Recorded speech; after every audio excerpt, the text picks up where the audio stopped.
Musibah itu terjadi di Kampung Mustafa Darat, Batu Pahat, Johor, Malaysia, Minggu tanggal 28 Maret tahun 2021.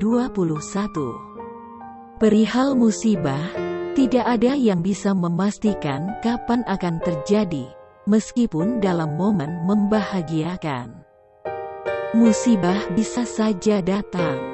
Beberapa foto mengenai rumah terbakar ini pun tersebar luas di media sosial, memperlihatkan bagian rumah mengeluarkan asap usai api menghanguskan. Terkait kebakaran rumah ini juga posting oleh fanpage Facebook Pemadam Johor, Jabatan Bomba dan Penyelamat Malaysia Negeri Johor, Minggu tanggal 28 Maret tahun 2021.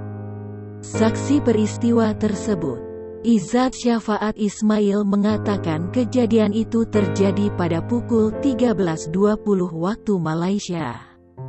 Sedangkan pertunangan direncanakan berlangsung pada pukul 14.30. Menurutnya, kebakaran diduga terjadi akibat korsleting pada bagian dalam rumah.